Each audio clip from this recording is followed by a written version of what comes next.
Onda UNED.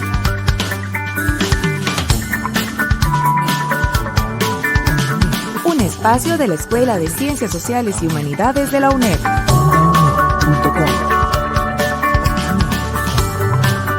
Hasta donde estés.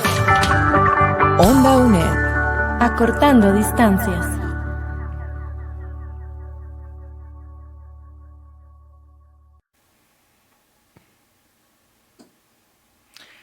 Shortening distances as we usually do. This is Onda UNED, and as usual, we love to talk with interesting people that is arriving to our city center, to our Center of Education in Sabanilla in Costa Rica.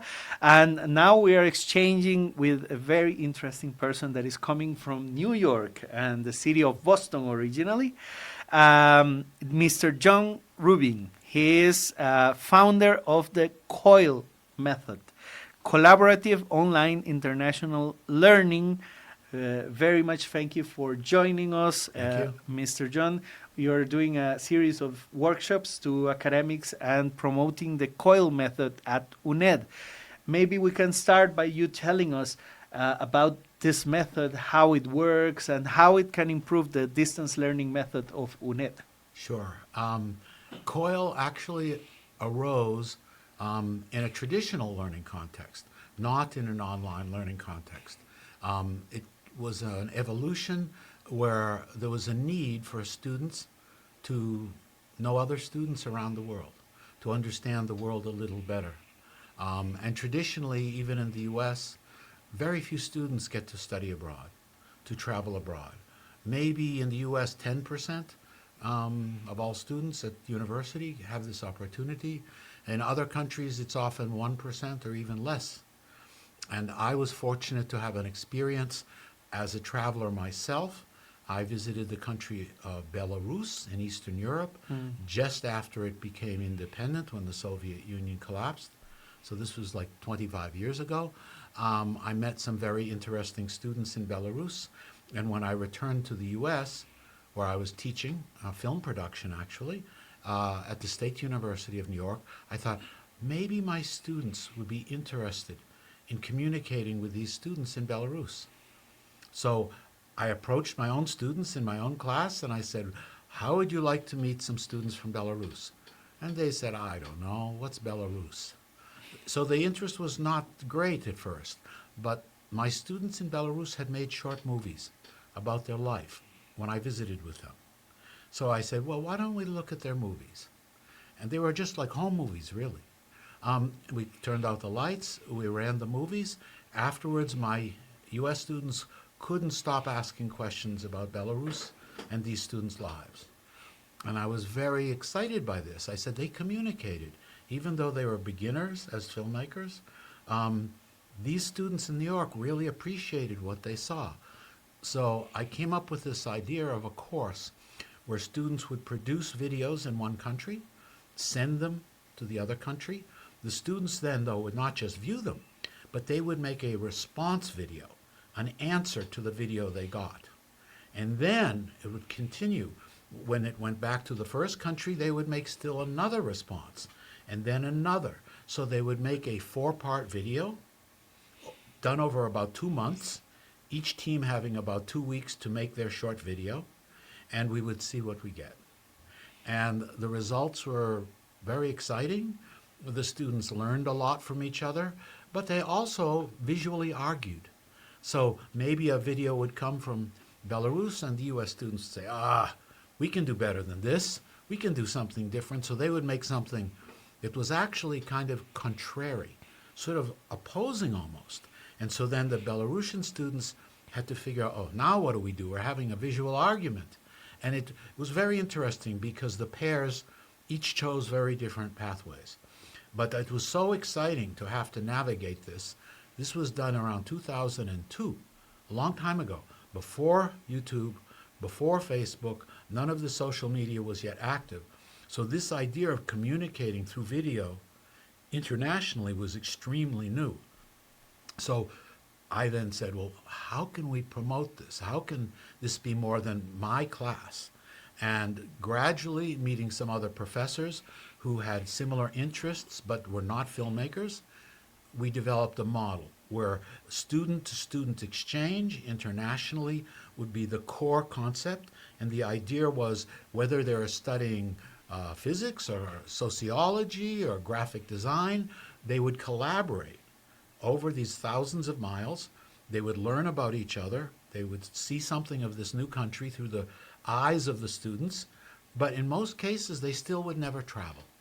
So it made it possible for them to learn something about the world without having the cost of flying and living abroad, which most of them couldn't afford anyway.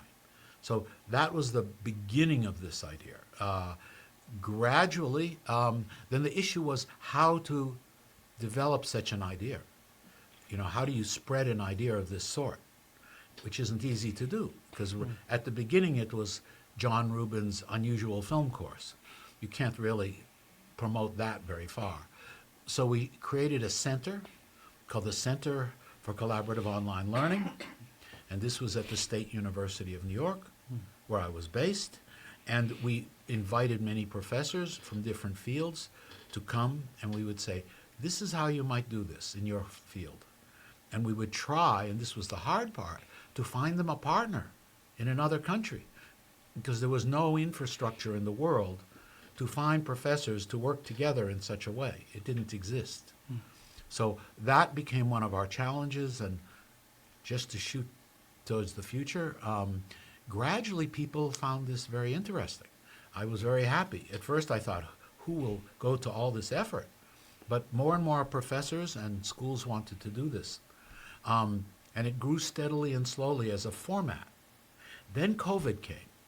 Now, COVID was a disaster for the world, but It was great for this. it was great for this, yeah. COVID helped a few things, and one was, so all of a sudden, all these universities that had international programs, where they were sending and receiving students, no more students traveling. Everybody was frightened of the disease, so they stopped moving. So they heard about COIL, and they said, let's do COIL. We can do COIL during the pandemic. And so hundreds of universities around the world started doing COIL because they couldn't send students anywhere. It was a very ironic way to expand the project, not one I would have planned or wished even, but it made it more popular. So that's kind of the early history of this COIL initiative. It's interesting because throughout the pandemic, we developed sort of a COIL mothering here without knowing COIL existed. Yes. It's called Comunica Territorios Network, so Territory Communication Network. And it's like a sort of COIL production system, but with people from all the regions of the country. And we Yes. produce content, and we every region generates its own content and then share it with another. And the same phenomena that you mentioned about international students happens with students of different regions Yes. within the country. I imagine it's the same with Yes. the U.S. People of Oregon has never traveled to New York, or people from New York has never gone to Florida. Yes. So it's always this exchange enriches people because it allows us to see the world from other perspective. What professions have worked well with this model? Well, it's complex because some of the most interesting of these COIL exchanges are interdisciplinary, not just in one area. I would say at this point in time, probably almost all disciplines have explored COIL, at least at some university. In the earlier days, the humanities and social sciences were very involved because they are themselves focused on culture and society. So they found this very friendly. But gradually, it's, for instance, business and business management. People need to work with colleagues around the world for business, and most students have never worked with somebody outside their country. So this gave them a chance to actually have international experience. Now today, with the many social networks we have, there are other ways to do this. But back when we were starting this, 2002, 2005, 2007, there were almost nothing else, except if you're a very high-level executive, then you had some kind of video tools, but it was only for the very top. So the world has changed too. Other areas that have been successful might be surprising. I'll give you an example of something surprising. So polymer chemistry. How would polymer chemistry do this? So here's an example course. A polymer chemist. Just to explain, polymer chemistry would be around like plastic, like Yes, yes. How to produce plastic. Yes, and I'm not a professional chemist, so I can't even define it very well. But a polymer chemist in Brazil, through our networks, connected to a colleague who's a digital photographer. And they said, how can we do a course? It's not the thing you think of right away. So they had a conversation, a facilitated conversation, because that's what we did at the COIL Center, was we brought together different professors and helped them find a way they could work together. So the photographer said, well, what do polymers look like out in the world? Where do I see a polymer here or there? So they discussed this and they started to look. They said, yes, these plastic flowers, there's a polymers. These garbage barrels, they're polymers. And so they came up with a course where the digital photography students would go out and take pictures around the world, either in Brazil or in US, of polymers in the world. Then the polymer chemistry students with them would write about the usage of these polymers, how they were made, how they were used, maybe some problems with them in terms of plastics really shouldn't be everywhere in the world, if you know what I mean. And so they put together a book. The two groups of students created a photo essay book with 40 photographs of polymers in the world, either in Brazil or in New York, and essays in Portuguese and English about their usage.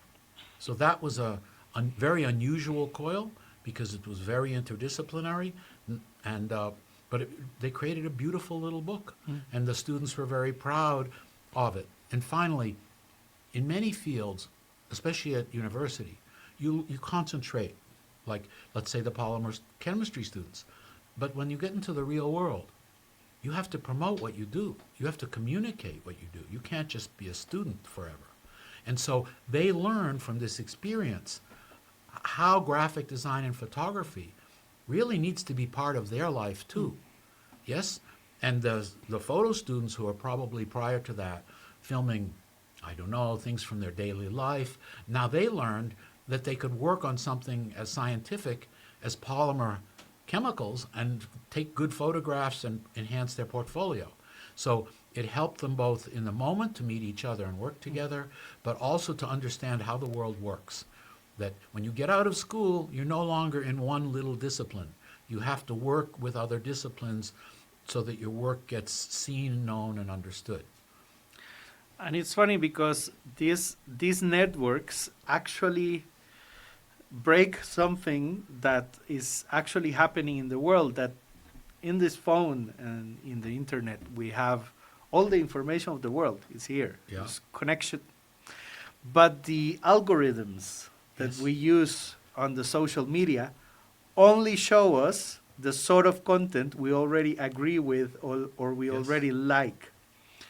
That makes us to be more connected but more limited to what we already think and the way we see the world. This sort of model breaks that logic because it forces people of different places and different thoughts and different areas of knowledge to talk to each other and build something together. And I think it's a great message in such a messy world that we have today. Yes. When we started this, the social networks were not so powerful. So that issue was not so great. But even during the process of doing this COIL project, which is now about 20 years old, you could see the power of social networks growing. And so the students would say, I'm talking to the kind of people I never see on Facebook. I never see this when and they started to think, oh, so these social networks, they're not open. They're actually filled with, as you said, algorithms that tell us who to look at and who to listen to. So it became a kind of comparison point. Even now, sometimes when I am in discussions with people about why do this COIL, they say, you don't need COIL, you have Facebook, you have LinkedIn, why are you doing this thing? And we say, but who do you talk to on Facebook and LinkedIn? The people who are just like you. And this is a way to meet other people and to engage them. Yeah, like how often, if I am Christian, am I talking to a Buddhist or a Muslim, for example? Or how often, if I am from Latin America, do I talk to an Arabic person or a Russian person? Yes. There are many lines of difference. And this helps. It's tricky, though, still, because when you bring together different people, they may disagree. And they may argue. Often. Yes. So one of the skills of being a good COIL professor is to have the courage, first of all, to work with people who are different than you, because some people are shy to do that. They say, no.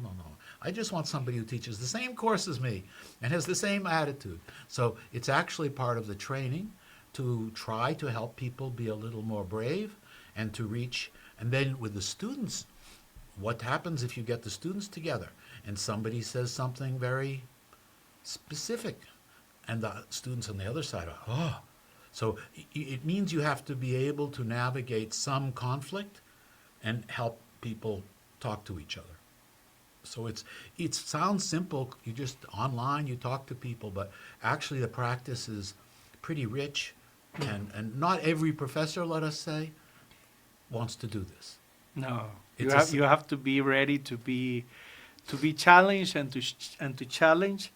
And I think the other great thing that professors forget is that we are not an authority that delivers knowledge. We are a facilitator for the person to reach its own knowledge, and only through proper interaction and leaving people to create, we are able to allow that. This is one of the key things about becoming a COIL teacher. So many teachers are like experts. I mean, I am an expert, I tell my students what it is and they go away. But that's not a very good way to teach. And so when you're dealing with also international students who may not even fluently speak your language, you need to make a much greater effort that they speak, they lead, they create projects. And in COIL, what happens, usually in the second or third week of the COIL, typically these COIL collaborations are 5 or 6 weeks long.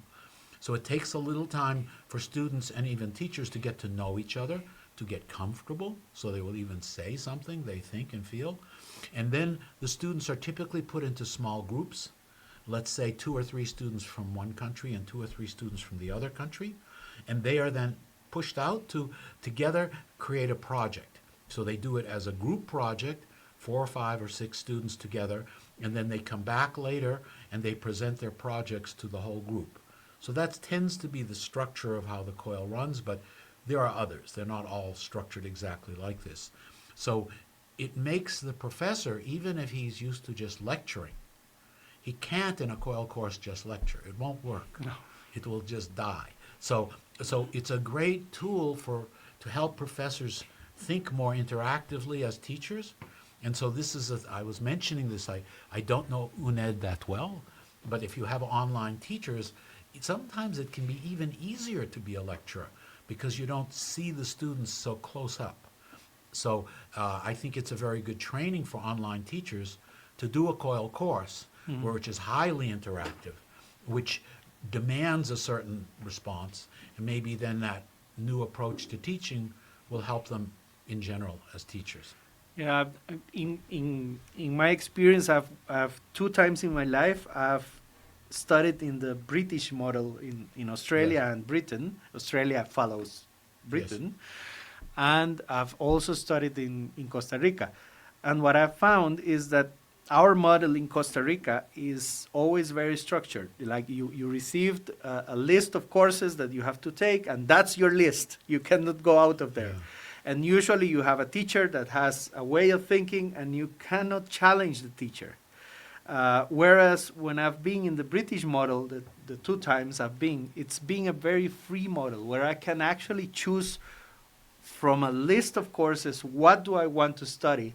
And in a master's degree, for example, I had media courses, but then I had a course in community agriculture. And you say, how do you connect media with community agriculture? Well, thinking of those two things makes you think different, the way of how to communicate, Yes. so that people that makes agriculture and works in that field may receive proper communication.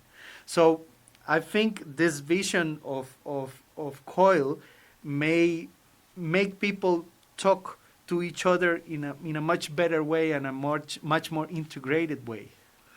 The other part of the way we develop this does similar thing. So you would think, how do you do a COIL course? Well, maybe you enroll in it like a regular course, but no. What we decided in the early days of developing the model was that the COIL should be 4, 5, or 6 weeks long, but it should be embedded in existing classes. So as I said at the beginning, the polymer chemistry class and the digital photo class, they actually spent about 5 weeks of their semesters working together. The rest of the semester, they taught their normal material. So it's a kind of intervention into the normal structure. Why did we do this? Because to create a completely new course at most universities requires... Takes ages. Yeah, it can take years to get approval. So we said, we're going to do this a sneaky way. We're going to have it be in courses that are already approved and already existed. Just the two teachers agree that for some weeks during the semester, they will do this special project in the middle of their class. They will still finish their normal course. There will still be a final exam, but we will find a way. So this has always been a challenge, how to do that, how to take 5 weeks out of, say, 15 weeks and do something different than you originally planned to do. But most teachers find a way. So, you catch me. We want to make it in a course. How do I start? How do I do it? Well, ideally, you begin with what's going on right now at UNED. There's a training workshop going on. I'm part of it, but actually a wonderful a person from Honduras is leading it, somebody that I worked with years ago, and she's working, of course, with a colleague here at UNED. So there are about a dozen teachers, and they're learning about COIL. They volunteered to come, I think. As far as I know, they volunteered to come. And so they're getting background. They're understanding what some case studies of how other courses were, issues like maybe time zones, like if you work with somebody in Japan and you're 12 hours apart, it's very hard. 16 hours apart. Yeah, so they learn some of these basic technical things, and then they need to find a partner. So maybe they even find a partner in this workshop, because, for instance, there are 2 people from Tennessee in the States at this workshop with the Costa Ricans, so maybe they find partnerships. But there are websites. I actually direct a website called COIL Connect, and the function, it's just coilconnect.org. If anybody who's hearing this wants to find it, it's very easy to locate. One of the purposes of the site is it lists different universities around the world that that are do interested, COIL, and even professors who are doing very specific courses. So you can go on the site and you can look up, a Spanish language course, or you can look up a optometry course or a chemistry, and find people doing this who want to COIL. So then you can write to them using the site and say, dear Professor Jones in New York, who's doing optometry, I do biology, maybe we can somehow work together. And then they write back to you. And so it's a site to help facilitate this happen. Then some universities who've developed, let's say, sophisticated COIL programs, they have hired people who do this work. They actually look for partners. They're staff people who do this to help the teachers find partners. Because if you leave it only to the teachers, sometimes their workload is so high, they're so busy that they can't do it. They don't do it. So this is part of the idea of institutionalizing COIL. It's not just professor to professor or student to student. It needs to be administrated. It needs to have managers or coordinators to really grow. Well, great. Thank you very much, really. And is there, apart from the webpage, any other contact that you may give? Sorry for that. Well, there are many organizations out there working in COIL now. It's fortunate. But since I'm director of this one, I will leave it at that for the moment. COILconnect.org. COILconnect.org, then COILconnect.org in Spanish. Sorry, this cough. Thank you very much, Mr. John Robin, for coming to. Nice to meet you. Nice to talk to you. Nice to meet you too. Thank you. And please keep tuning in to Onda UNED. This is the distance learning radio show at UNED. Thank you very much. Thank you.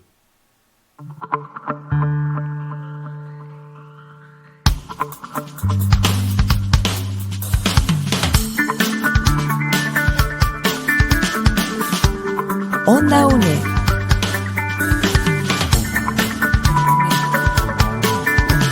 Un espacio de la Escuela de Ciencias Sociales y Humanidades de la UNED.